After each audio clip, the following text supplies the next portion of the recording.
অর্জুন একবার শুনেছে, আর আমি তো 10 বার পড়লাম, আপনি তো 50 বার পড়লেন, তারপরও গীতার কোনো কিছুই আমরা বুঝতে পারলাম না। কেন?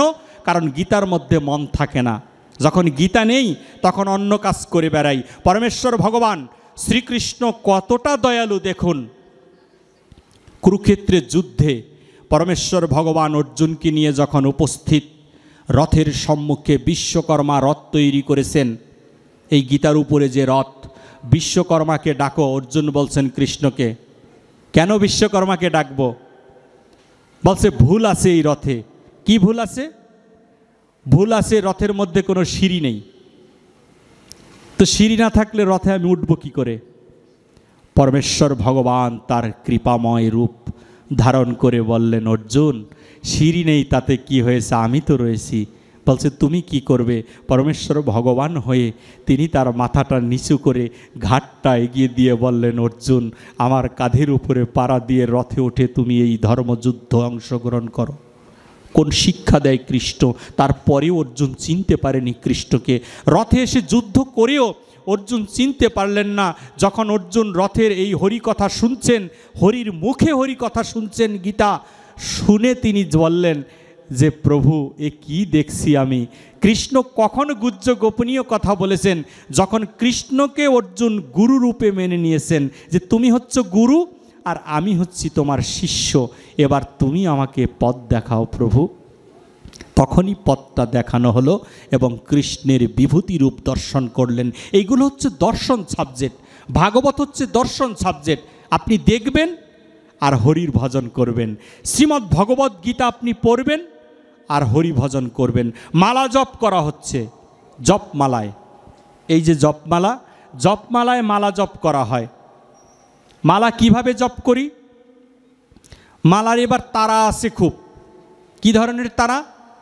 যে আমার আবার অফিসে যেতে হবে, আবার গুরুদেব বলেছে 16 মালা কমপ্লিট করবে। এখন কি করব আমি? যেমন আগে আমরা সিনেমা দেখেছি না, সিনেমার মধ্যে কি করে বলে গানগুলোকে সিন টেনে দাও, তখন সিন টেনে দেয়, সিন টেনে দিয়ে শর্ট করে সিনেমাটা আমাদের দেখানো হয়। এরকম হয় না? আমরা এখনও তো টেলিভিশন দেখলে যে নাটকের যে অংশ ভালো লাগে না ওইটুকু আমরা টেনে দিই রিমোট দিয়ে, তারপরে বাকিটা দেখি। তদ্রূপ এখন আবার এই দিকেও শুরু হয়েছে, বলে হরে কৃষ্ণ কৃষ্ণ কৃষ্ণ হরে হরে, হরে রাম রাম রাম হরে হরে।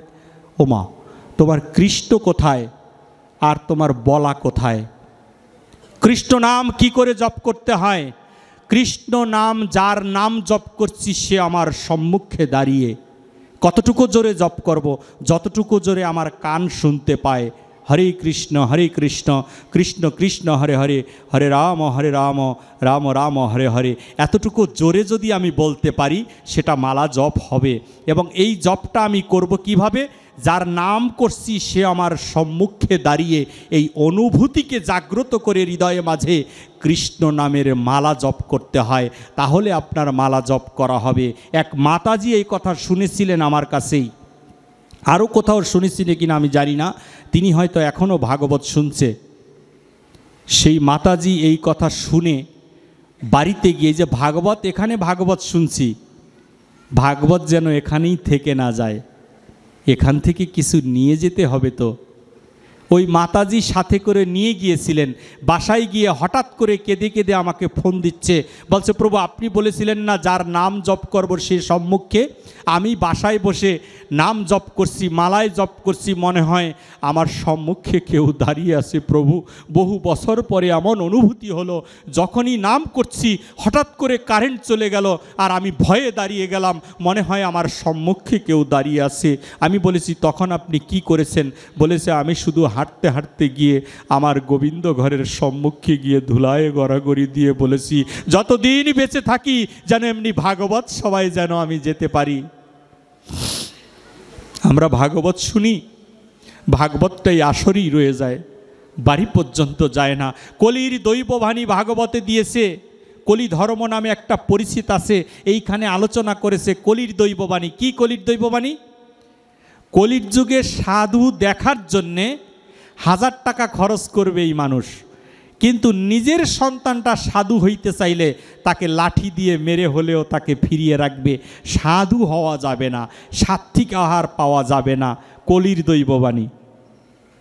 সাধুদের দেখতে হাজার হাজার টাকা খরচ করে, কিন্তু নিজের সন্তান সাধু হলে আর ভালো লাগে না, নিজের সন্তান মালা জপ করলে আর ভালো লাগে না। পারলে পাশের বাড়ির লোক ডেকে এনে বলি ওকে একটু ফিরাও, কি করে দেখো, পরে তো সম্বন্ধ করতে পারবে না। এই যে যেই মেয়েটা আপনাদের সামনে ভাগবত শোনালো আপনাদের কালকে, আমি ভিলিপ্পি আসরে বসে বলতে পারি এবং আপনাদের কাছে এই আশীর্বাদ আমি চাই এর জন্যে, যেন এই সমাজের একজন সুন্দর এবং সমাজের সর্বশ্রেষ্ঠ একটা মানুষ যেন তার জীবন সঙ্গী হয়ে তারা দুইজনে মিলে যেন হরিকথার সাথে যুক্ত হয়ে যায়।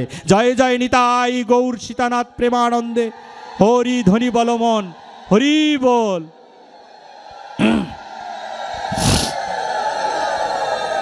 শ্রীমান চৈতন্য মহাপ্রভু নবদ্বীপে এসে রামানন্দকে বলছেন, ও রামানন্দ, গুপি কেমন বলো তো? এই যুগল ভজন কে কে করতে পারবে বলো? যুগল ভজন কার কার করার অধিকার আছে? আমরা তো সবাই যুগল ভজন করছি, রাধা কৃষ্ণের ভজন করছি, পাথর দিয়ে মূর্তি বানাচ্ছি, কাগজ দিয়ে বানাচ্ছি, এগুলোকে মূর্তিই মনে করি, সেই জন্য মূর্তি হয়েই থেকে যায়। আর মহাপ্রভু বললেন, যুগল ভজন কি করে করা যায় সেইটা বলো, কি করে গুপি হওয়া যায়, কৃপা করে কহ হে রামানন্দ রায়। রায় কহে গুপির সভাপতি অকথ্য কথনে, নিজ সঙ্গে কৃষ্ণ লীলায় নাহি গুপির মনে। রামানন্দ বলছে গুপির স্বভাব। মহাপ্রভু জিজ্ঞেস করলেন, গুপি কেমন, কি করে গুপি হওয়া যায়, কৃপা করে কহ হে রামানন্দ রায়। রায় কহে গুপির সভাপতি অকথ্য কথনে, নিজ সঙ্গে কৃষ্ণ লীলায় নাহি গুপির মনে। নিজের সঙ্গে কৃষ্ণের সাথে লীলা করতে চায় না গুপিরা। কেন লীলা, কেন গুপিরা করতে চায় না কৃষ্ণর সাথে? কারণ একবার লীলা করেছেন রাসলীলায়, সেই রাস কমপ্লিট হয়নি। আমাদের এত আপেক্ষিক রাস বলি, রাসলীলা হয়েছে বৃন্দাবনে, এই রাসলীলা কিন্তু কমপ্লিট হয়নি, আপনারা জেনে নেন। মধ্যখানে রাস ভেঙে গিয়েছে। রাসলীলা কেন ভেঙে গেল? ভেঙে গেছে কেন? একজন গোপী মনে মনে চিন্তা করেছেন যে আমি কৃষ্ণের সাথে নৃত্য করছি, আমার চেয়ে ভাগ্যবান আর কে আছে।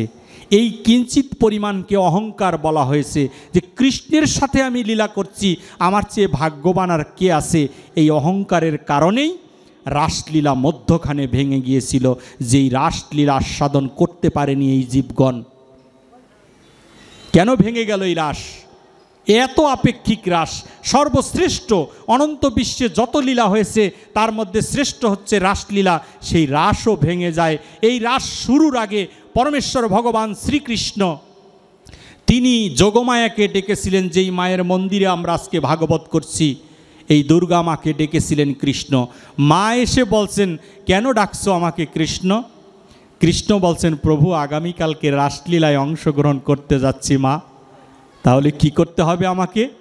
বলছে, তুমি আমাকে ভুলিয়ে দাও, আমি যে ভগবান সেইটা আমাকে তুমি ভুলিয়ে দাও, তাহলে আর আমার সখীদের সাথে রাসলীলা করা হবে না। সখীরা যেমন আমিও তেমন, তদ্রূপ আজকে ভাগবতের আসরে বসেছি, আপনারাও যেমন, হয়তো আমি তেমন হতে পারবো না, তথাপিও আপনাদের মতো করে কৃপা করে আমাকে যদি গ্রহণ না করেন, তাহলে আপনাদের সাথে কখনো সাধুসঙ্গ হতে পারে না।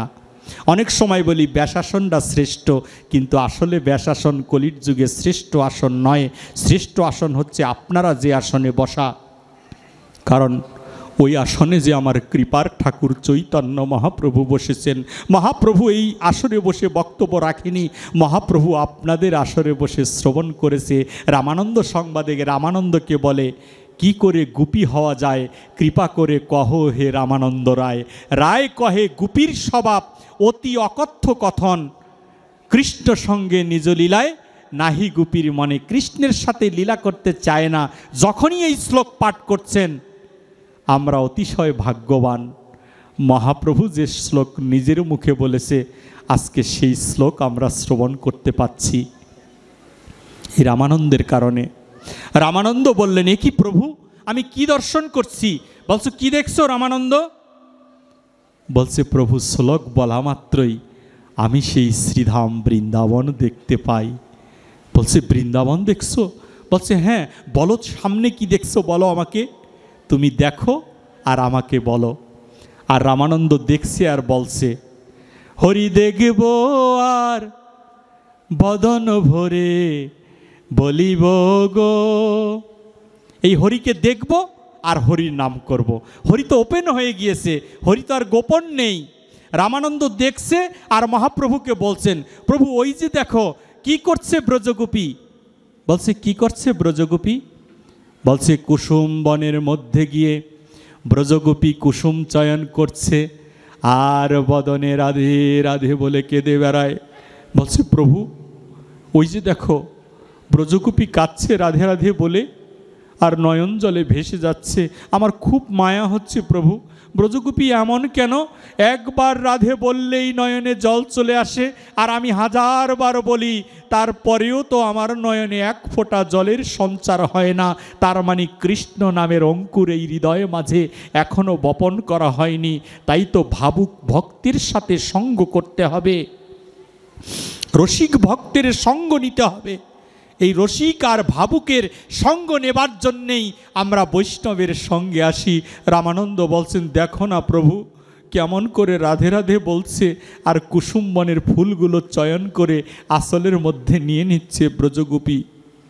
মহাপ্রভু বলছেন আরও বলো রামানন্দ, তোমার মুখে অমৃত নদী বয়, আমি আরও শ্রবণ করতে চাই তোমার মুখে। প্রভু শ্রবণের ভক্তের আসরে বসে বসে তার নিজের কথা তিনি নিজেই শ্রবণ করছেন। রামানন্দ বলছেন প্রভু তাকিয়ে দেখো, এবার গোপাল এসেছে কুসুম বনে। কৃষ্ণ নিজে কুসুম বনে এসে বাঁশিটাকে পিছনে কূপে ব্রজগোপীর আঁচল ধরে টানছে। ও গোপী টানছে, গোপী তাকাচ্ছে না, শুধু রাধে রাধে বলছে আর ফুল চয়ন করছে। গোপী তাকায় না, বলছে এই যে শোনো। ও ব্রজগোপী বারবার কৃষ্ণ ডাকছে। ব্রজগোপী বলছেন কে গো নাসরবান্দা? বলেছে আমি নন্দ মহারাজ পুত্র, তুমি কেন এসেছো? আমি তো তোমাকে ডাকিনি। বলেছে আমাকে তুমি ডাকনি তাতে কি হয়েছে? তুমি আমার ভক্তের নাম গুণাগুণ করছো। যে জন ভক্তের নাম গুণাগুণ করে আমি কৃষ্ণ যে তার দাস হয়ে যাই, সেজন্য আমি এসেছি। গোপী কৃপা করে আমার সাথে একটু কথা বলো। রামানন্দ বলছেন প্রভু আমার আর সহ্য হয় না। কৃষ্ণ আজকে গোপীর আঁচল ধরে টানছে আর বলছে আমি ঋণী হয়ে গেলাম, অথচ কৃষ্ণ ভজনের জন্য আমরা পাগল হয়ে গিয়েছি। কৃষ্ণ ভজনের চেয়ে কৃষ্ণ ভক্তের ভজন হচ্ছে শ্রেষ্ঠ ভজন। কৃষ্ণ নিজের মুখেই কথা দিয়েছেন আমাদেরকে। ব্রজগোপীকে বলছেন তুমি কি চাও আমার কাছে? বলছে আমি তো কিছু চাই না, তুমি কেন আঁচল ধরে টানছো? যাও দূর হয়ে যাও। ওই যে রামানন্দ বলছেন অকথ্য কথনে, বলছে দূরে চলে যাও। বলেছে ব্রজগোপী তোমার কাছে আমার ঋণ হয়েছে, ঋণ আমি শোধ করতে চাই। এই ঋণ কিসে শোধ হবে তুমি বলো? তার চেয়ে ভালো একটা কাজ করো, আমার গলায় ভক্তরা একটি মালা দিয়েছে, যেই মালা আমি কখনো কাউকে দান করিনি। কৃষ্ণ তার মালা কখনো কাউকে দেয়নি। বলেছে এই মালাটা আমি তোমাকে দান করতে চাই। চৈতন্য চরিতামৃত বললেন এই মালা আমি তোমাকে দিয়ে দিব ব্রজগোপী। কৃষ্ণ মালাটা খুলে ব্রজগোপীকে পরিয়ে দিতে যাচ্ছেন আর ব্রজগোপী দুই হাত দিয়ে ফিরিয়ে নিচ্ছেন। কৃষ্ণ তোমার গলার মালা আমার পরার যোগ্যতা নাই প্রভু, তোমার এই মালা আমি পরতে পারবো না। আমি যদি কৃষ্ণকে পেতাম এই মালা কি আমি ছেড়ে দিতাম? গোপী কাকে বলা হয় দেখুন, সবাই তো বলি সবাই গোপী, সবাই গোপী। যে জন গোপনে গোবিন্দ ভজে তারাই তো গোপী রে। যে জন গোপনে গোবিন্দ ভজে তারাই তো গোপী রে। ওই তারা হচ্ছে গোপী যারা কাউকে বলে না যে আমি কৃষ্ণ ভজন করি, মালাটাকে নিজের বক্ষ মাঝে নিয়ে কৃষ্ণ কৃষ্ণ কৃষ্ণ বলে কেঁদে বেড়ায়। সেই অমৃতময় গুপ্ত ধন গোপন সেই ভজনকারী গোপী দর্শনের জন্যে আপনাদের মতো এই মধুর বৃন্দাবনে বনে ঘুরে বেড়ানোর প্রার্থনা করি শুধুমাত্র। মালাটা ফিরিয়ে দিচ্ছেন। কৃষ্ণ বলছেন, যে মালা একবার খুলেছি এই মালা আর গলায় পরব না গোপী, কৃপা করে নিয়ে নাও মালাটা, গলায় না পরো তোমার হাতে নিয়ে নাও। বলেছে, মাধব তোমার কি এই মালা দেবার বড় বাসনা হয়েছে? বলেছে, হ্যাঁ বাসনা হয়েছে। যদি বাসনা হয়ে থাকে তাহলে তুমি আর আমি দুইজন মিলে শ্রীমতী রাধারানীকে ডাকি, ওই রাধারানীর গলায় তোমার মালাটা পরিয়ে দাও মাধব, আমাদের গলায় নয়, আমরা এই মালা চাই না, এই মালা তার গলাতে মানাবে, তাকে ডেকে আনি। কৃষ্ণ বললেন, মালা নিবে না? বলেছে না। বলেছে, তুমি প্রসাদ পছন্দ করো? বলছে, হ্যাঁ প্রভু আমি প্রসাদ পছন্দ করি। মহাপ্রভু বসে এই কীর্তন শ্রবণ করছেন, বলছে আমি প্রসাদ পছন্দ করি। তাহলে যে প্রসাদ কখনো কাউকে দেওয়া হয়নি, সেই প্রসাদ তোমার ঋণ শোধ করার জন্য আমি দান করতে চলেছি। কৃষ্ণ তার মুখের মধ্যে তাম্বুল থাকা সেই অমৃতময় প্রসাদ হাত দিয়ে বের করে ভিখারির মতো ব্রজগোপীর মুখের সম্মুখে ধরে আসে, বলছে, একটুখানি প্রসাদ ভক্ষণ করো ব্রজগোপী। সাক্ষাৎ প্রসাদ দিচ্ছেন, সেই প্রসাদ গোপী নিচ্ছে না। কেমন নির্লোভ হলে গোপী হওয়া যায়, আর কারা কৃষ্ণ ভজন করে? বলছে, এই প্রসাদ আমি নিতে পারবো না। বলেছে, কেন নিবে না? দুই হাত দিয়ে মুখ চেপে ধরেছে। ব্রজগোপী নিজের মুখ নিজে চেপে ধরেছে, দুই হাত দিয়ে বলছে, না প্রভু এই প্রসাদ আমি গ্রহণ করতে পারবো না, কারণ আমি তোমার মুখে শুনেছি তুমি বলেছো আমার সেবার উচ্ছিষ্ট থাকলে তাকে তোমরা প্রসাদ বলে জানবে, আর আমার ভক্তের সেবার উচ্ছিষ্ট থাকলে তাকে তোমরা মহাপ্রসাদ বলে জানবে। আমি তোমার প্রসাদ পেতে চাই না, আমি মহাপ্রসাদ পেতে চাই। তোমার ওই অমৃতময় প্রসাদ তুমি শ্রীমতী রাধারানীকে দান করো, আর রাধারানী যদি গ্রহণ করে তাহলে তার উচ্ছিষ্ট হবে মহাপ্রসাদ, সেই প্রসাদ আমি গ্রহণ করতে চাই। গোপী কত মধুর! রামানন্দ প্রভুকে বলছেন, এই প্রসাদও তুমি নেবে না? তাহলে তুমি কি হলেই ঋণ মুক্ত করবে আমাকে?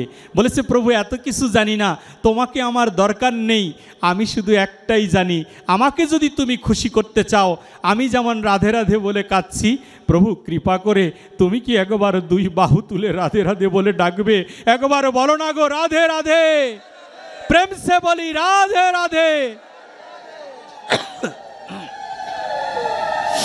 যখন ভগবান আর ভক্ত রাধে রাধে বলে ডাকলেন, শ্রীধাম বৃন্দাবন মাঝে প্রাতকালে শ্রীমতী রাধারানী সূর্য ওঠার আগে রাধারানী সেই বৃন্দাবনের কুসুমবনে উপস্থিত হয়ে শ্রীকৃষ্ণের বামে গিয়ে দাঁড়িয়ে রইলেন।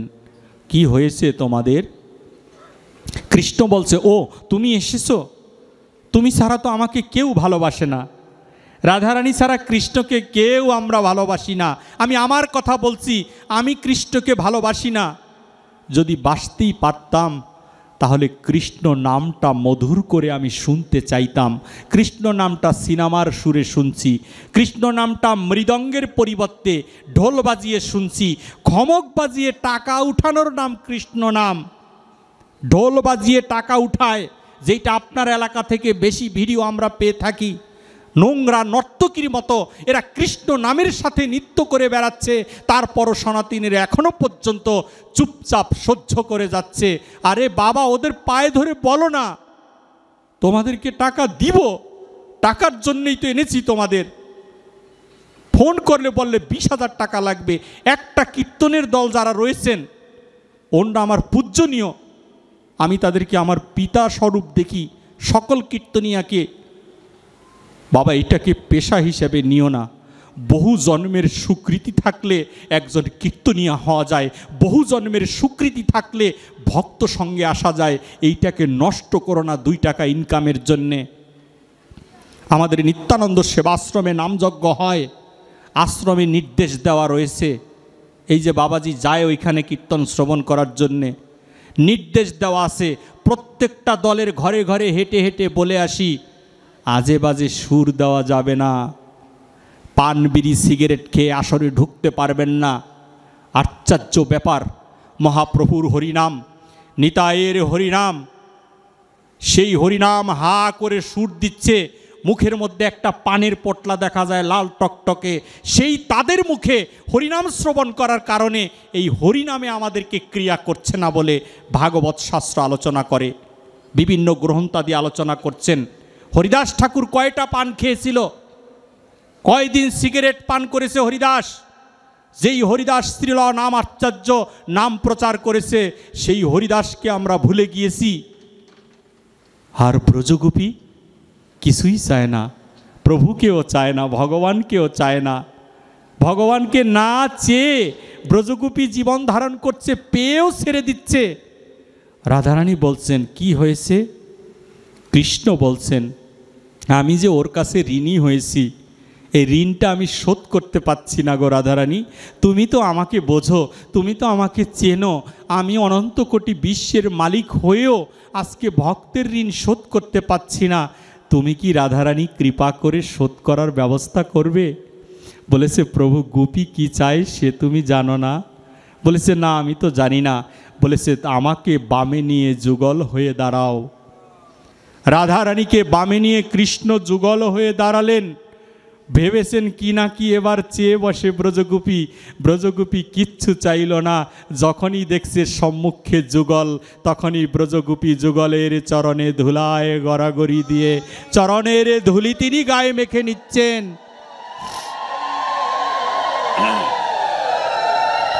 যখন এই রূপ দর্শন করলেন, এই রূপ দর্শন করা মাত্রই তিনি দেখতে পেলেন যে ব্রজগোপীর একই দশা হয়েছে। শ্রীকৃষ্ণ বললেন তোর ভক্তের ধুলি মাখার এত বাসনা রে, আমি তো তোকে চিনতে পারিনি রে ব্রজগোপী। আগত যুগে কলির যুগে যখন আমি মহাপ্রভু হব, আমার ভাই হবে প্রাণের দাদা নিতাই। নিত্যানন্দ বিশেষ কোনো ব্যক্তি নয়, নিত্যানন্দ বিশেষ একটা প্রতিষ্ঠান নয়, নিত্যানন্দ চলমান একটা গবেষণাগার, যেই গবেষণাগারে আশ্রয় নিলে এই জীবের মঙ্গল সুনিশ্চিত হয়ে যাবে। সেই নিতাইকে ভুল বোঝার জন্যে আজকে হরিনামে যাত্রা পালা হচ্ছে। এখানে যারা মিডিয়া রয়েছেন অনেকগুলো, আপনাদের উদ্দেশ্য করে আমি বলতে চাই, প্রত্যেকটা মিডিয়ার লোক আমার কাছে মনে হয় আমার এক একটা নিত্যানন্দ প্রভু আপনারা, কারণ আপনারা দেশে বিদেশেই হরিকথা কৃষ্ণ কথা আপনারা প্রচার করে দিচ্ছেন। যে প্রচার করে সে তো আমার নিতাই, নিতাইয়ের কৃপা না হলে প্রচার করা যায় না। আপনারা নিত্যানন্দ প্রভুর কৃপা পেয়েছেন বলে আপনারা ছুটে আসেন। আমাকে এক ভক্ত বলছিলেন, শ্যামল করে নাম, ওনার নাকি একটি চ্যানেল আছে। আমি কোনো চ্যানেল খুলিনি, কারণ কি চ্যানেল থেকেও নাকি আবার পয়সা আসে, সেই জন্য কোনো চ্যানেল আমার নামে নেই। কিন্তু ইউটিউবে আমার নাম সার্চ দিলে আসে, পাঠ পেয়ে যাবেন আপনারা, কিন্তু এই চ্যানেলটা দেখবেন আমার না। আমি এই পয়সার জন্য আমি চ্যানেলটা খুলিনি। আমাকে শ্যামল নামের এক ভক্ত এসে বলে যে বাবা জানেন আমাদেরকে কত কিছু সহ্য করতে হয়, আপনারা যেখানে যান সেখান থেকে কিছু কালেকশন করে আমরা হয়তো নেটে পেজটা চালু করে রাখি, কিন্তু এই কমিটির অনেক লোক আছে, অনেক সময় আমাদের বসতেও দেয় না, দূরে সরিয়ে রাখে। আমাদেরকে কেমন জানি মনে হয় ভিডিও ম্যান, আমরা ভিডিও করতে আসি। মনে রাখবেন এইটা বিয়েবাড়ি নয়, এটা ভিডিও করার জায়গা নয়। যারা ভিডিও করছেন তারা আমার নিত্যানন্দ প্রভু আমার চোখে, কারণ নিতাইয়ের কৃপা বিনে এ হেন স্বাদ জাগতে পারে না যে নিতাইয়ের হরিকথা কৃষ্ণ কথা হাজার হাজার লক্ষ লক্ষ ভক্তদের মাঝে পৌঁছে দিচ্ছেন। তাদেরকে ছোট করে দেখার কোনো সুযোগ নেই। আমরা শাস্ত্র জানি না বলে আমাদেরকে এই ভুলভাল বোঝানো হচ্ছে। যারা যারা এখানে কালেক্ট করছেন এই ভিডিও, আপনাদের সকলের চরণে আমার দণ্ডবত প্রণাম রইল। মনে রাখবেন আপনাদের এই কাজটা মোটেই কোনো ছোট কাজ নয়। আপনারা লক্ষ লক্ষ মানুষকে হরিকথা শোনাচ্ছেন। চৈতন্য মহাপ্রভু নবদ্বীপে এসে এই হরিনাম বিলানোর জন্যে কত কষ্ট করেছে সেইটা আমরা ভুলে গিয়েছি বলে আজকে এই দশা হয়েছে। এই মহাপ্রভুর লীলায় আমাদের নামাচার্য শ্রীলা হরিদাস ঠাকুর অন্যতম একজন। হরিদাস ঠাকুর যদি জন্মটা উল্টাপাল্টা হয়েও থাকে অভিশাপের কারণে, হরিদাস রূপে তিনি এসেছেন নবদ্বীপের মাটিতে। হরিদাসকে প্রহার করা হয়, হরিদাসকে গৃহ ছাড়া করা হয়। আমি তো 2 বেলা সাত্ত্বিক আহার পেয়ে 2টা একটা গ্রন্থাদি পাঠ করে সর্বপ্রথম পিতামাতাকে ত্যাগ করেছি। পিতামাতাকে আমরা বৃদ্ধাশ্রমে পাঠিয়ে দেই, কিন্তু আমার হরিদাস পিতামাতাকে ত্যাগ করেনি। আমার চৈতন্য মহাপ্রভু তার মাকে ত্যাগ করেনি। আমার শ্রীকৃষ্ণ তার মা বাবাকে ত্যাগ করেনি। তার একটা কথার জন্যে বনবাস মেনে নিয়েছিল। ভগবান হয়েও রামচন্দ্র 14 বছর পর্যন্ত তিনি বনবাসে জীবনযাপন করে জীবকে শিক্ষা দিয়েছিলেন পিতামাতা কাকে বলা হয়। হরিদাসের কারণে হরিদাসের বাবা ওই গ্রামে থাকতে পারছিলেন না। আমি সেই নামগুলো আপনাদের কাছে বলছি না, সব কিছু বুঝে নিতে হয়। হরিদাসের বাবার কাছে যখন বিচার আসছে বারবার, হরিদাসের বাবাকে বারবার বলছেন, তোমার ছেলেটা এরকম করছে, ওকে বের করে দাও, না হলে ওকে মেরে ফেলবো আমরা। হরিদাসের বাবা বারবার হরিদাসকে বলে, বাবা তুই কি নাম করিস, ছেড়ে দে এইগুলো। হরিদাস বললেন, বাবা তোমাকে সবাই আঘাত করছে, আমি ছেড়ে দিব। বলছে, সত্যি বলছিস ছেড়ে দিবি? বলছে, আমি বহুবার ভাবছি ছেড়ে দিব, কিন্তু ছেড়ে দেই ঠিক এই নামটা, কিন্তু হৃদয়ে মাঝ থেকে কে যেন বলে কৃষ্ণ কহ, গৌর কহ, নিতাই কহ, আমাকে কে যেন বলে দেয় বাবা, সেজন্যে নাম আর আমার ছাড়া হয় না। আমি তো নাম ধরিনি, ওই নাম তো আমাকে ধরে ফেলেছে, তাই তো ওই নাম মধুমাখা নাম আর আমি ছাড়তে পারি না। তবে এবার সিদ্ধান্ত নিয়েছি বাবা, তোমার এই গৃহখানা ছেড়ে আমি বনবাসে চলে যাব। ছোট্ট হরিদাস গৃহ থেকে বিদায় নিলেন, বাবাকে প্রণাম করে, বাবার কাছে প্রণতি জানিয়ে হরিদাস বিদায় নিয়েছেন, বাবাকে অপমান করে নয়। আজকে সন্তান যদি ভক্ত হয়, বাবা মা অসুর হলেও সেই পিতামাতা উদ্ধার হয়ে যায়। কেন উদ্ধার হয়? কারণ প্রহ্লাদ মহারাজ অসুরের ঘরে এসেছেন। প্রহ্লাদ মহারাজের বাবার মতো অসুর হিরণ্যকশিপুরের মতো আর কেউ নেই। এত বড় মহিষাসুরের চেয়েও বেশি অসুর। সেই হিরণ্যকশিপুও ভগবানের কৃপা পেয়েছে একমাত্র প্রহ্লাদ ভক্ত হবার কারণে। হরিদাস প্রণাম করে, বাবাকে প্রণাম করে রাস্তায় বের হয়, তারপরেও হরিদাসকে ছেড়ে দেয়নি। হরিদাস বাড়ি গাড়ির জন্য রাস্তা ছাড়েনি, হরিদাস বাড়ি গাড়ি ঐশ্বর্যের জন্য তার গৃহ ছাড়েনি। হরিদাস শুধু একমাত্র হরি নামের জন্য গৃহ ছেড়ে চলে এসেছেন। হরি নামের জন্য রাস্তায় আসলে কি হবে, ওর পিছনে যে অসুর লেগে আছে, অসুরগুলো টেনে নিয়ে এই ব্রহ্মা নামক এই হরিদাসকে 22টা বাজারে নিয়ে আঘাত করা হয়েছে। মারতে মারতে মারতে মারতে হরিদাসকে নদীর জলে মৃত্যু ভেবে চালিয়ে দিয়েছে। হরিদাস নদীর জলে ভেসে ভেসে হরে কৃষ্ণ কৃষ্ণ কৃষ্ণ হরে হরে, হরে রাম রাম রাম হরে হরে, এত মারা হলো, তারপরও হরিদাস হরিনাম ভুলে গেল না। ভাসতে ভাসতে হরিদাস বেনাপোলের জঙ্গলে গিয়ে উঠে যায়। জঙ্গলপতিও হরিদাসকে মারবে। কিভাবে মারবে? ওই জঙ্গলের মধ্যে বসে কীর্তন করছে, সেইখানেও বাধা। একটা বকা খেলে তো নাম ছেড়ে দিব আমি। এত মারার পরেও হরিদাস নাম ছাড়ল না। হরিদাস বললেন, লোকালয়ে থাকা যাবে না, তাহলে কোথায় থাকবো? জঙ্গলে চলে যাই। জঙ্গলে গেলে আর কেউ দেখবে না, আমি মন ভরে প্রাণ ভরে হরির নাম করতে পারবো। তখন কি হবে? হরির সাথে আমার যোগাযোগ হবে।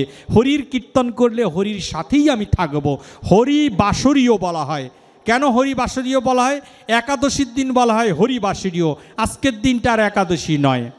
যেমন আমরা বলি না বৃহস্পতিবার, বৃহস্পতিবার গুরুবার, বৃহস্পতিবার লক্ষ্মীবার, বলি বৃহস্পতিবার লক্ষ্মীবার। কিন্তু বৃহস্পতিবার যদি একাদশী পড়ে, সেই দিন আর লক্ষ্মীবার থাকে না, সেই দিন ওই বারটা হয় হরির বার। ওই হরির বারে হরিনাম কীর্তন করতে হয় বলে আমাদের একাদশীর শাস্ত্র রয়েছে। আর একাদশী বলে না খেয়ে থাকলে একাদশী হয়ে যায়। না খাওয়ার নাম একাদশী নয়। একাদশ ইন্দ্রিয়কে সংযমের নাম হচ্ছে একাদশী। ইন্দ্রিয় একটাও সংযম থাকে না। আমাকে অনেকে ফোন করে, বাবা কালকে একাদশী থাকবো? হ্যাঁ থাকেন, আমি কালকে থাকবো। ও আপনি একাদশী থাকবেন? আমি বলি না, আমি একাদশী থাকি না, শুধু না খেয়ে থাকি, কারণ এই ইন্দ্রিয় সব একত্রিত করতে পারি না। হরিনাম বলে না, ইন্দ্রিয়গুলো দুষ্টুমি করে বেড়ায়।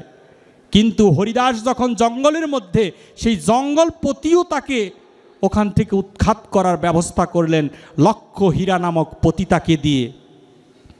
লক্ষহীরা হরিদাসের কাছে প্রথম দিন কেন গেল? প্রথম দিন গিয়ে বলছেন 3 দিনের মধ্যে ওকে ধ্বংস করে দেব এই সাধুকে। কিন্তু লক্ষহীরা জানতেন না সাধু কাকে বলা হয়, সাধুর ব্যাখ্যা কেমন, সাধু কেমন থাকে। ওরে অন্তর চিত্ত হৃদয় খোলা, সাধুর গুণ কি যায় রে ভোলা।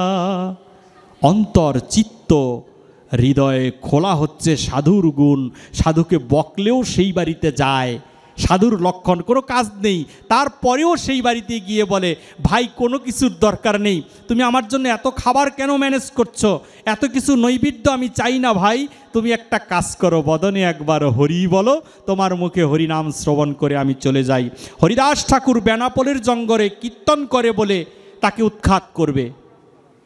উৎখাত করার কত ব্যবস্থা। লক্ষহীরা নামক এই নারী নোংরা, রাজাদের মনোরঞ্জন করে সেই নারী, আর আমাদের সম্মুখে থাকা যে মায়েরা এখানে আসেন তারা তো সতী নারী সকলেই। হরিনামে আসলে, ভাগবতে আসলে ঘুমটা দিয়ে বসেন।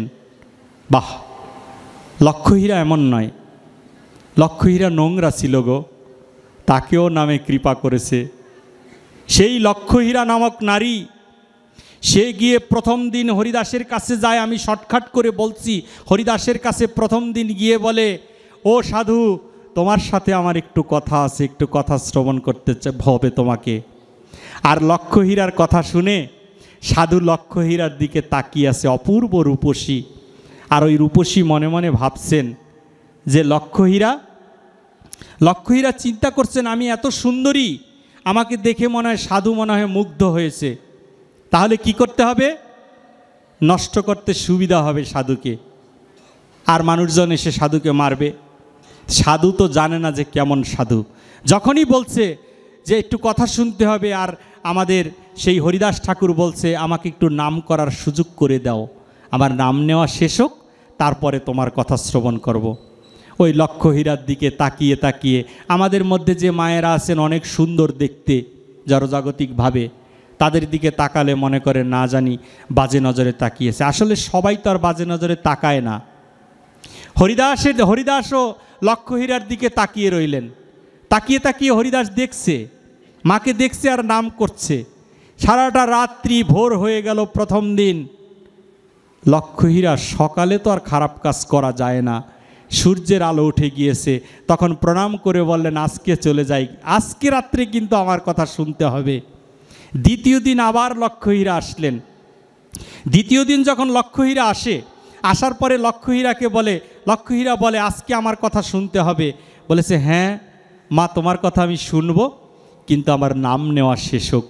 দ্বিতীয় দিনও হরিনাম শ্রবণ করতে করতে ভোর হয়ে যায়, কখন লক্ষহীরা জানে না। এবার তৃতীয় দিন সমাজপতি বলছেন লক্ষহীরাকে আজকে যদি না পারো তোমার গর্দান যাবে, আজকেই সাধুকে নষ্ট করতেই হবে, কয় রাত আমরা জেগে থাকব। তৃতীয় দিন লক্ষহীরা ঘুঙুর পরে সেজে গুজে সুন্দর করে, এবার মনে হয় আকাশ থেকে পরি নেমে এসেছে, এত সুন্দর হয়ে গিয়েছেন। গিয়ে ওই সাধুর কাছে গিয়ে দাঁড়িয়েছে। সাধু তাকিয়ে তাকিয়ে বলছেন হরে কৃষ্ণ কৃষ্ণ কৃষ্ণ হরে হরে, হরে রাম রাম রাম হরে হরে। হরিদাসকে দেখে লক্ষহীরা ভাবছে আজকে আমায় দেখে পাগল হয়ে যাবে। বলছে মা, নামটা নেওয়া শেষ হোক, তারপর তোমার কথা শ্রবণ করব। লক্ষহীরা দেখছে কতক্ষণ বসে থাকব, তাহলে আমার কিছু মেধা আছে, সেই মেধাটা আমি প্রকাশ করি। হরিদাসের সম্মুখে লক্ষহীরা এই নামের সাথে দাঁড়িয়ে নৃত্য করা শুরু করে দিলেন। যখন নৃত্য করছে, কি ঝুমুর তালে ঘুঙুর বাজছে, এই ঘুঙুরের সুরের সাথে হরিদাস ঠাকুর আমার কীর্তন করে বেড়ায়। সেই কীর্তন শ্রবণ করার জন্যে ওই স্বর্গের যত দেবতা ছিল, যত মর্তে যত মুনি ঋষি ছিল, ওই গাছের বৃক্ষের সাথে যত পাখি ছিল সবাই এসে ওই জঙ্গলের মধ্যে নজর দিয়ে দেখছে হরিদাসের নামের সাথে নর্তকী নেচে বেড়ায়। তুমি কেমন ভাগ্যবান নারী গো, তোমার সতীত্ব নষ্ট হয়ে গিয়েছে, তারপরেও হরির নামের সাথে তুমি নৃত্য করে বেড়াচ্ছ। লক্ষহীরা নাচতে নাচতে প্রাতকালে সেন্সলেস হয়ে হরিদাসের চরণে পড়ে যায়। হরিদাস তার চোখ দিয়ে টপ টপ করে জল পড়ছে হরিনামের প্রেমের কারণে। হরিদাসের চোখের জল লক্ষহীরার গায়ের উপরে পড়া মাত্রই লক্ষহীরার বাহ্যিক জ্ঞান আসে। লক্ষহীরা বসে জোরহাত করে হরিদাসের সম্মুখে বলছে, তুমি এ নাম কোথায় পেয়েছো? এই মধুমাখা হরিনাম তুমি কোথা থেকে এসেছো? এই নাম তুমি কোত্থেকে আনলে গো? বলেছে কেন? বলেছে এই নাম যে আমাকে পাগল করে দিয়েছে প্রভু। এই মধুমাখা এই হরিনাম আমাকে পাগল করে দিল জনমের মতো। তোমার কাছে ভিক্ষা চাই হরিদাস, কৃপা করে তোমার চরণে এই পতিতাকে তুমি স্থান করে দাও। হরিদাস ঠাকুর বললেন, স্নান করে আসো। স্নান করে এসে দুইজনে চার বাহু তুলে হরিনাম সংকীর্তন করে হরিদাস বিদায় নিচ্ছেন এই নবদ্বীপের দিকে। এটা হচ্ছে মধুমাখা হরিনাম। এই হরিনামে পাপীর থেকে পাপীকে উদ্ধার করতে এসেছে, শুধু সাধুকে উদ্ধার করবে না। পরমেশ্বর ভগবান যেমন শ্রীমদ্ ভগবদ্ গীতায় বলেছেন, পরিত্রাণায় সাধুনাং, আমি সাধুকে পরিত্রাণ করতে আসি। কিন্তু চৈতন্য মহাপ্রভুর লীলায় চোরকেও পরিত্রাণ করতে আসি, পাপীকেও পরিত্রাণ করতে আসি। তাই তো তুমি পতিত পাবন হরি তোমার নাম। তুমি যেহেতু এই পতিতদেরকে রক্ষা করতে এসেছো, সেই জন্য তোমার নাম হচ্ছে পতিত পাবন হরি। যখন লক্ষহীরা এই দৃশ্য দর্শন করলেন, এই দৃশ্য দর্শনের পরে লক্ষহীরাকে এই জঙ্গলের মধ্যে লেখে হরিদাস ঠাকুর রওনা দিলেন অজানার উদ্দেশ্যে, সেই মধুময় নবদ্বীপের উদ্দেশ্যে।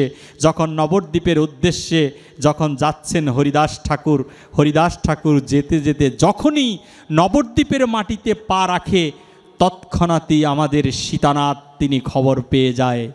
সীতানাথ কার নাম? সীতানাথ হচ্ছে শিব ঠাকুরের নাম। শিব ঠাকুর নবদ্বীপ লীলায় কে হয়ে এসেছেন?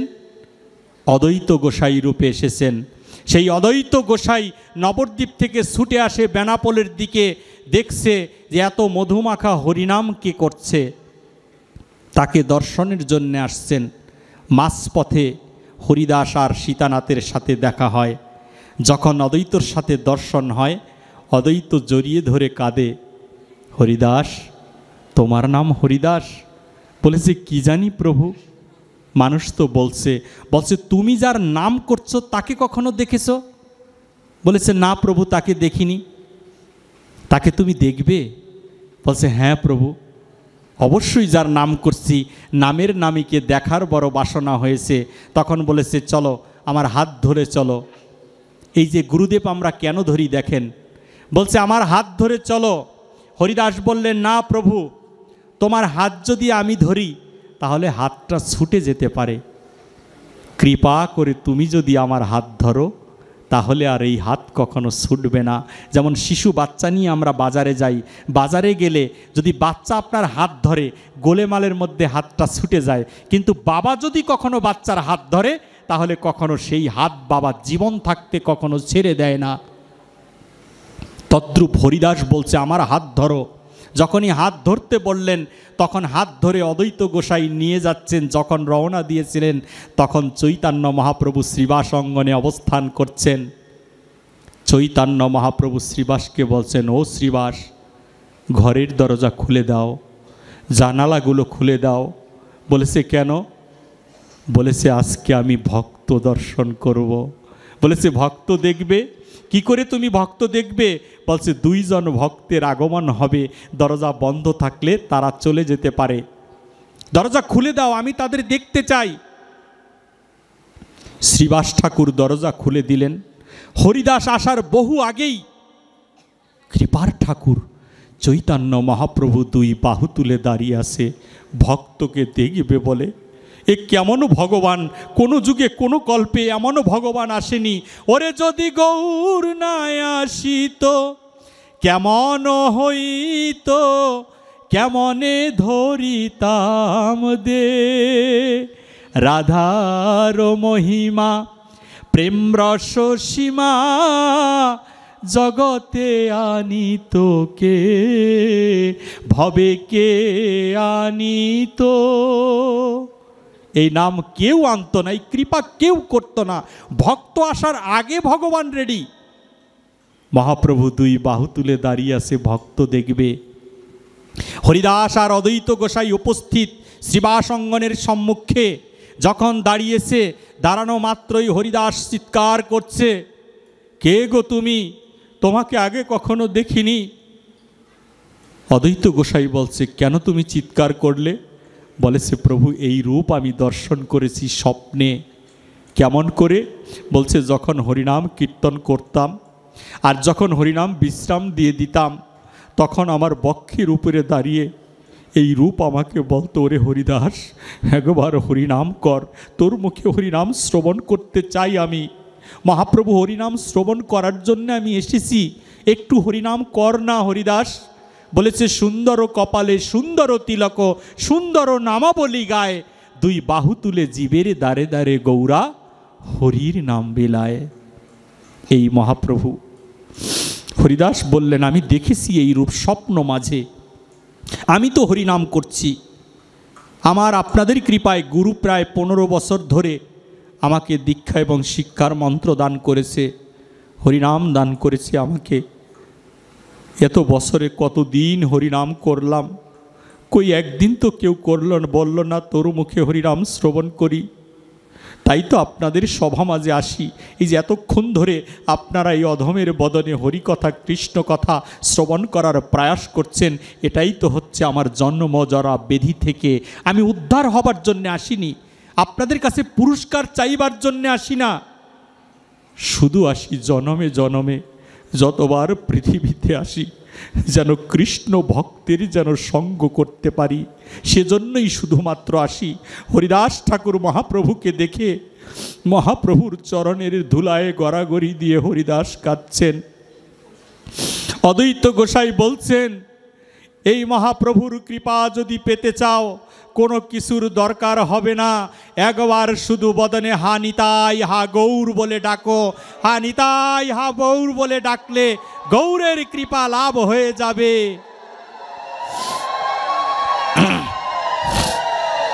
হরিদাস ঠাকুর শুয়ে শুয়ে যখন কাঁদছেন মহাপ্রভুর চরণে, কৃপার ঠাকুর চৈতন্য মহাপ্রভু তিনি হরিদাসকে মাটিতে পতিত দেখে কাঁদতে কাঁদতে হরিদাসকে মাটি থেকে ধরে উঠিয়ে আলিঙ্গন করে আনন্দ দান করছেন।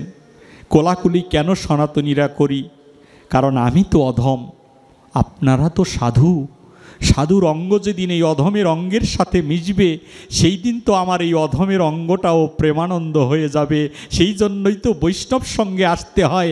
ঘরে বসে ভাগবত পড়তে পারবেন, কিন্তু আপনি সাধুর সঙ্গ না পেলে ভাগবত কখনো আপনাকে কৃপা করবে না, মুখস্থ করলেও কৃপা হবে না। হরিদাসকে যখন মহাপ্রভু জড়িয়ে ধরেছেন, হরিদাসের পিঠের উপরে যখন মহাপ্রভুর হাত, আমরা কোলাকুলি করলে একজনের পিঠে আরেকজনের হাত চলে যায়। মহাপ্রভুর যখন হাত গিয়েছে, মহাপ্রভু বলছেন, হরিদাস তোমার পিঠে দাগগুলো কিসের? আর হরিদাস শরীরটাকে ঢাকার চেষ্টা করছে, না প্রভু কোথায় দেখছো তুমি দাগ? আমার তো কিচ্ছু হয়নি প্রভু। বলেছে, হরিদাস তোমার পিঠে অনেকগুলো দাগ দেখতে পাচ্ছি, আমার হাতে বেজেছে তো তাই আমি দেখতে পেলাম তোমার পিঠে অনেক দাগ। হরিদাস উত্তর দিতে পাচ্ছেন না, কাঁদছেন বসে বসে। তখন বলছে, প্রভু তুমি দাগ কোথায় দেখলে? এই কলির জীবের মানুষেরা কত কিছু দিয়ে সাজে, অলঙ্কার আদি দিয়ে, স্বর্ণ দিয়ে সাজে, স্বর্ণতে হয় না, স্বর্ণের সাথে আবার রূপা দিয়ে সাজে, তাতেও মনে হয় সুন্দর হয় না। আমার মায়েরা আবার শাখার সাথে স্বর্ণ দিয়ে সাজে, শাখা হচ্ছে মাধুর্য আর স্বর্ণ হচ্ছে ঐশ্বর্য। ঐশ্বর্য মাধুর্য এক জায়গায় হলে ঝামেলা হওয়ার সম্ভাবনা আছে। মা, বুঝে শুনে একটার সাথে আরেকটা জুড়ে দিও, শাখার সাথে স্বর্ণ দিয়ে বেঁধে হাতে পরান সৌন্দর্যের জন্য। তুমি তো এমনিই সুন্দর, এত সাজার কি আছে?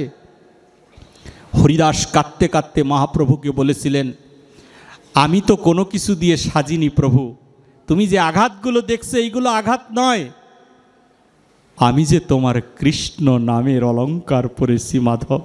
কৃষ্ণ নামের অলঙ্কার উপহার দিয়েছে এই জীবগণ আমাকে 22 বাজারে নিয়ে, এইগুলো আমার কৃষ্ণ নামের অলঙ্কার, আমি অলঙ্কারগুলো পরেছি প্রভু, এটাকে তুমি আঘাত বলে আমার উপরে চাপিয়ে দিও না, এইগুলো বড় অলঙ্কার, আমার গায়ে বড় শোভা পেয়েছে প্রভু।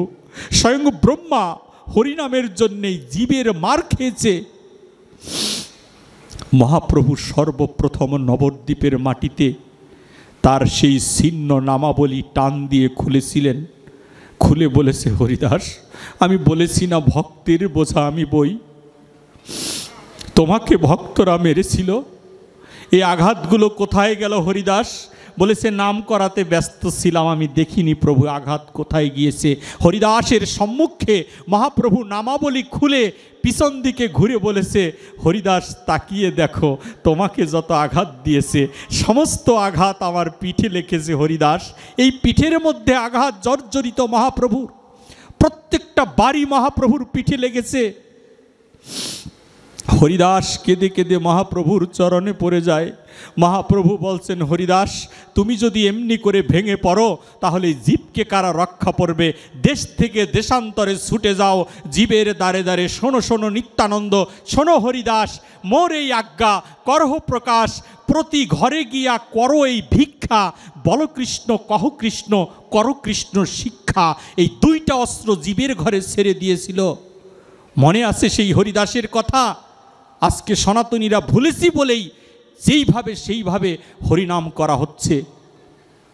এই হরিনাম 16 নাম 32 অক্ষর, আমার নিতাইয়ের রক্ত দিয়ে লেখা এই হরিনাম।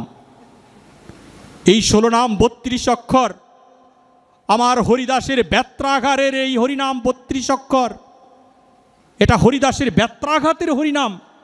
সেই হরিনামটা বিলুপ্তি হয়ে যাওয়ার পথে, আপনারা এখনও যদি বাধা না দেন, আর কয়দিন পরে কীর্তনের আসরে যাত্রার মতো নৃত্য করবে ওরা।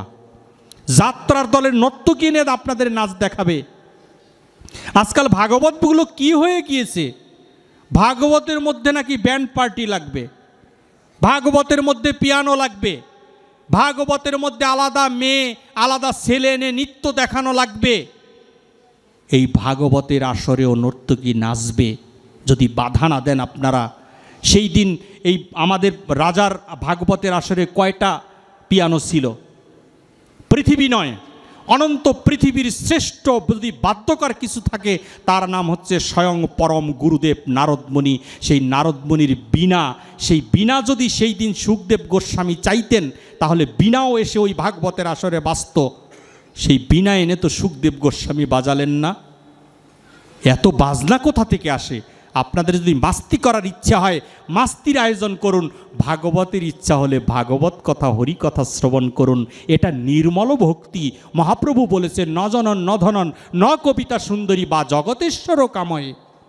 ধন চাই না, জন চাই না, সুন্দরী রমণী চাই না, বা জগতেশ্বর কাময়ে। হে ঈশ্বর, আমি তোমাকেও কামনা করি না। কত বড় ভক্তি! আমি তোমাকেও কামনা করি না, তাহলে তুমি কি চাও? ভবতই অহিতকৃতই, অহিতকী যেন তোমার ভক্তচরণে কৃপা হয়ে যায়। এইটা শুধু চাই, এটা চাওয়ার জন্য আপনাদের কাছে আসি। আমাদের এই আজকের আসরে আমি ভাগবত এখানে বিশ্রাম দিতে যাচ্ছি। আমার সকল ভুল ত্রুটি আপনাদের কাছে ক্ষমা চেয়ে যাই, এবং আমার যা যা আছে ভুল ত্রুটি সেগুলো ক্ষমা করে দিবেন। এরপরে আজকে মনে হয় অধিবাস কীর্তন আছে। অধিবাসের আগে আমাদের এই শ্রীমতী অদ্রিতা চক্রবর্তী আপনাদের কিছু কৃষ্ণ কথা শোনাবেন এরপরে, এবং অধিবাস কীর্তনও হবে, বা অন্যান্য অনুষ্ঠানের সাথে আপনারা যুক্ত থাকবেন, এই বিনতি আপনাদের কাছে রাখি। ভক্তদের মাঝে গড়াগড়ি দিয়ে এখানে বসেন, কারণ ওইখানে ময়লাও তো থাকতে পারে। আমাকে জিজ্ঞেস করেছেন এক বাবাজি সাতক্ষীরার, উনি হয়তো লাইনে এখনও আছে, পাঠ শুনছেন বাবাজি, উনিও পাঠ করেন, একজন ভাগবত পাঠক। তো ওনাকে আমি উত্তর দিয়েছিলাম যে তুলা দিয়ে সুতা তৈরি করা হয়, গাছে তুলাটা যে পেরে নিল সে ভালো লোক নাও হতে পারে, স্নান নাও করতে পারে, অশুদ্ধ শরীর নিয়ে তুলা পেরেছে, সেই তুলাটাকে সুতা বানানো হলো, যে সুতা বানাচ্ছে সেও শুদ্ধ না হতে পারে, সুতাটা গার্মেন্টসে গিয়ে কাপড় তৈরি হলো, ওই কাপড়টা যিনি তৈরি করছেন গার্মেন্টস কর্মকর্তা স্নান করেনি, বেশিরভাগ গার্মেন্টস কর্মকর্তা স্নান করে গার্মেন্টসে যেতে পারে না, পবিত্রতা নেই, অপবিত্রভাবে এই ড্রেসটা তৈরি করা হলো। এবার গেল ধোপার কাছে, ধোপা কোন শরীর নিয়ে কিভাবে সে এই ড্রেসটাকে আয়রন করে বাজারে এনেছে, বাজারে সেই দোকানি সেও পবিত্র না থাকতে পারে। তাহলে চিন্তা করেন একটা ড্রেসে কত অপবিত্র, এত অপবিত্রতার সাথে এই ড্রেসটা কি করে পবিত্র হতে পারে? আমি যে টাকা দিয়ে কিনে আনলাম সেই টাকাটাও তো অপবিত্র হতে পারে, তাহলে এই ড্রেসটা কি করে পবিত্র হলো? ওনাকে আমি উত্তর দিয়েছিলাম, যে উত্তরটি আপনাদেরকে দিচ্ছি, আমি তাকে বলেছিলাম যে এ এত অপবিত্রর মধ্যে কি করে পবিত্র হতে পারে। তাই কলির যুগের সিদ্ধান্ত অনুযায়ী, কলির যুগের শাস্ত্র অনুযায়ী আমি জানি যেখানে আপনাদের মতো বৈষ্ণবের আগমন হয় সেখানে বৈষ্ণবের পদধূলি যদি গায়ে মেখে নিতে পারি তাহলে আমার এই পোশাক নয়, আমার অনন্ত অনন্ত জন্ম পর্যন্ত বৈষ্ণবের পদধূলির গুণে আমি পবিত্র থেকে আরও পবিত্র হতে পারবো বলে সাধুগুরু বৈষ্ণবের পদধূলি আমি গায়ে মেখে নিয়ে তারপরে আপনাদের এই ব্যাসাসনে বসে হরি কথা কৃষ্ণ কথা আমি শ্রবণ বা কীর্তন করার চিন্তা করে থাকি। জয় জয় নিতাই গৌর সীতানাথপতি প্রেমানন্দে। হরি ধ্বনি বল মন, হরি হরি বল।